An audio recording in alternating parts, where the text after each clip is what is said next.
Assalamualaikum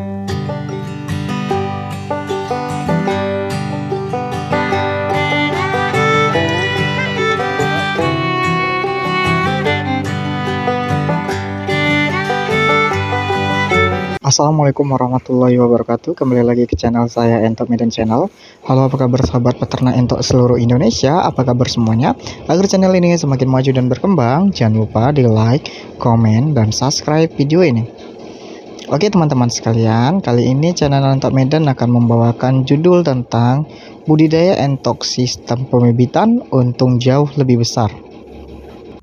Simak video ini tanpa di-skip-skip agar teman-teman sekalian bisa paham apa yang akan saya sampaikan di video ini.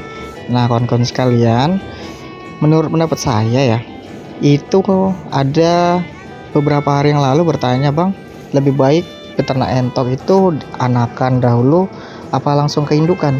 Nah, saran saya kawan-kawan sekalian itu beternak langsung ke indukan dan basor saja. Kenapa? Karena kalau anakan entok ini, jika kita memang benar-benar awal sekali belum pernah sama sekali beternak entok, anakan entok ini jujur saja rentan akan kematian. Jadi rasio kematiannya itu cukup tinggi.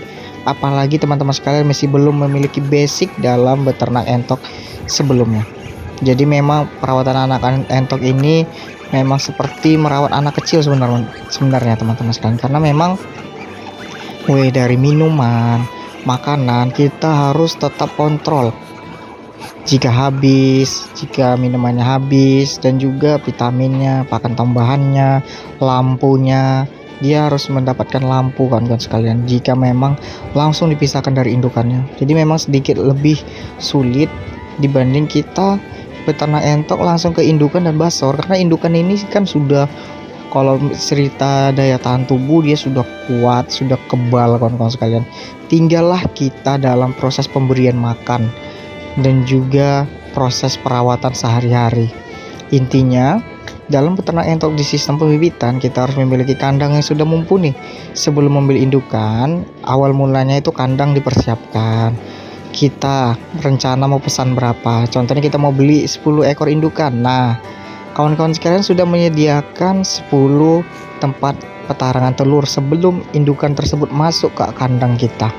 Jadi 10 petarangan telur itu sudah sedia kawan-kawan sekalian. Nah, kita kan nggak tahu pada saat pembelian indukan itu apakah di sana sudah mau bertelur ataupun sudah ada yang benar-benar mau bertelur. Maka sampai ke kandang kita dia sudah tidak kebingungan lagi mondar-mandir ke sana kemari untuk mencari tempat bertelurnya teman-teman sekalian. Jadi terkadang banyak sekali kasus indukan terbang dari area kandang kita. Itu kenapa? Karena kandang kita itu tidak mumpuni untuk ditinggali entok-entok yang baru datang tadi. Jadi dia kurang nyaman sehingga stres, maka terbang dari area kandang kita. Jadi seperti itu teman-teman sekalian. Nah, peternak entok sistem pembibitan kawan-kawan sekalian itu bisa perbandingannya dari 1 ekor basor sampai dengan 10 ekor indukan. Jadi kita itu bisa menetaskan ataupun menghasilkan anakan entok itu lebih kurang 100 ekor dalam periode pertama. Jadi periode pertama itu usahakan indukan itu dikarantina. Pada saat memasuki kandang kita itu dikarantina dahulu lebih kurang seminggu sampai dengan 2 minggu, tidak langsung dicampurkan oleh pejantan. Tujuannya agar indukannya benar-benar beradaptasi di area kandang kita dengan pakan yang baru, dengan lingkungan yang baru, sehingga dia tidak stres baru sampai sudah dikejar-kejar basor. Jadi biarkan dia dulu beradaptasi di area kandang kita sampai benar-benar nyaman, sampai benar-benar kenal siapa pemilik baru entoknya. Jadi kita itu harus berinteraksi sering-sering pada entok kita sehingga dia tidak menganggap kita asing. Jadi ada kala entok ini takut sama manusia kan, dia ada kita dia malah kabur lari. Nah, kita usahakan indukan ini benar-benar jinak dulu, terutama pada pemiliknya. Nah, setelah 1 minggu 2 minggu lalu kita campurkan dengan basor. Disitulah terjadi proses perkawinan sampai dengan bertelur.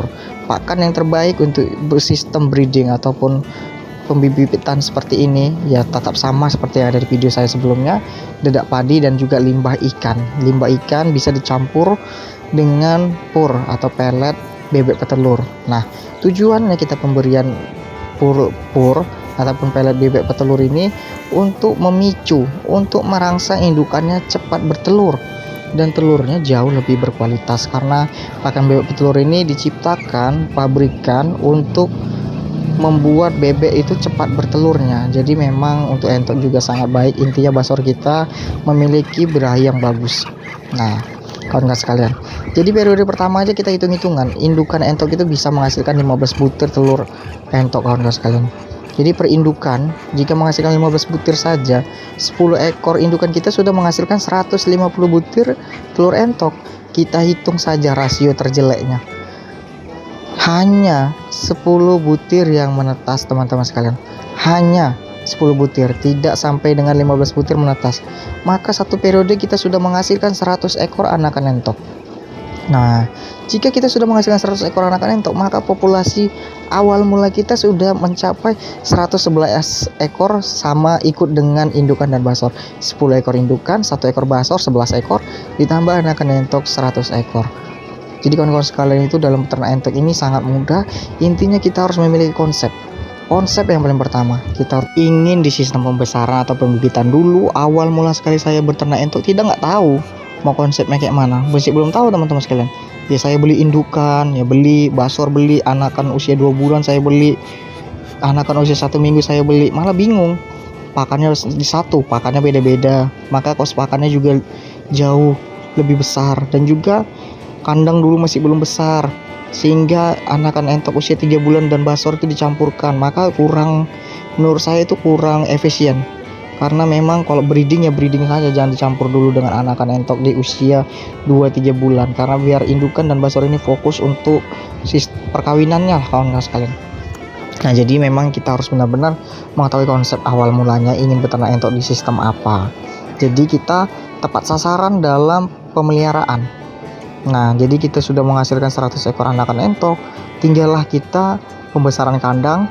Kita besarkan anakan entok ini sampai benar-benar besar, teman-teman sekalian. Jadi kita pembesaran 100 ekor anakan entok ini itu cukup mudah, cukup berat juga, karena biaya terbesar dalam peternakan ialah biaya pakan. Jadi ikutilah step by step dari pembuatan pakan yang ada di channel Entok Medan, yang berupa dedak padi dengan limbah ikan lele. Terserah teman-teman sekalian adanya apa di tempat kawan-kawan sekalian. Jika dekat pabrik sawit ada bungkil sawit, nah itu bisa digunakan untuk pakan. Jika ada di dekat rumah kawan-kawan sekalian ada pabrik tahu, bisa pakai ampas tahu. Jika kawan-kawan sekalian dekat pabrik ubi, bisa pakai ampas ubi dicampur dengan limbah ikan lele, ikan apa saja, ikan laut, terserah kawan-kawan sekalian. Yang penting limbah ikan bisa mengandung protein, karbohidrat kita bisa dapat, protein juga kita bisa mendapatkannya dengan kualitas yang baik pula, tak kalah dengan pakan pabrikan. Jadi pakan alternatif bisa menekan kos pakan, bisa mendatangkan keuntungan yang jauh lebih besar dibanding kita menggunakan pakan pabrikan, khususnya pakan dari beberapa pabrikan terbesar. Yang pertama ialah Pokpan dari Indonesia ini, kawan-kawan sekalian. Jadi memang benar-benar kita harus mengetahui konsepnya. Nah, keuntungannya jika kita langsung menjual saja di periode awal, harga anakan entok sekarang itu 12 sampai dengan 13.000 rupiah. Jadi satu periode pertama aja kita kalau mau dijual saja ya kawan-kawan sekalian, anakan entoknya 12.000 dikali 100 ekor saja sudah mendapatkan 1.200.000 rupiah di periode pertama. Jadi jangan ragu dalam peternak entok, khususnya di sistem pembibitan, untung jauh lebih besar dan perawatan jauh lebih murah. Jika periode pertama mau kita jual, itu bisa menutupi modal awal pembelian basor dan indukan. Jadi memang gampang ya untuk membalikkan modal indukan dan basor ini.